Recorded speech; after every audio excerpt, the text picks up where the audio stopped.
Pour toi, dis les choses qui sont conformes à la saine doctrine. Tite, chapitre 2, verset 1. Paul donne des conseils à Tite pour qu'il exerce son ministère. Il en fera autant pour d'autres et en particulier pour Timothée.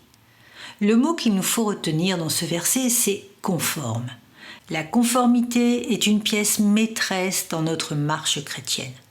Nous sommes dans les temps de l'apostasie, de l'esprit du monde qui s'est infiltré dans l'Église, de l'évangile de prospérité, de l'estime de soi, dans l'émergence d'une Église qui veut tout de suite, influencée par un mode de vie et une technologie occidentale qui enterre les dernières valeurs judéo-chrétiennes qui tenaient encore debout. À cause du matérialisme, de moins en moins d'Occidentaux se tournent vers Jésus et s'engagent pleinement pour lui. Nous entendons en recevant certaines informations que l'évangélisation bat son plein dans certains pays et que les évangéliques poussent comme des champignons. Est-ce le nombre qui compte ou le cœur qui décide de renoncer et de porter sa croix? Les conventions sont-elles conformes à de vraies conversions? Votre vie, vos paroles, vos actes, vos réactions sont-elles en conformité avec la saine doctrine?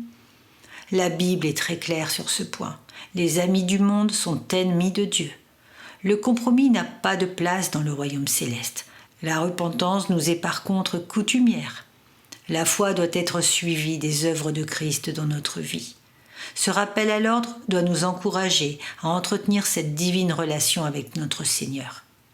Il n'est pas seulement adressé aux apôtres, à Tite, à Timothée, mais à chacun des enfants de Dieu. Combien de personnes se disent chrétiennes, mais n'en ont pas la saveur et vivent en non-conformité. Prions qu'elles répondent à l'appel et se conforment à la saine doctrine. Prions qu'elles entendent l'appel de la grâce afin de connaître le changement qui nous fait passer de la mort spirituelle à la vie éternelle. Dieu est souverain.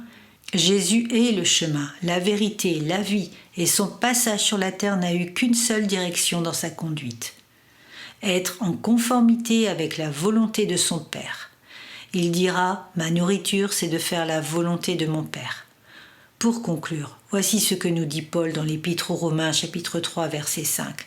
En effet, si nous sommes devenus une même plante avec lui par la conformité à sa mort, nous le serons aussi par la conformité à sa résurrection.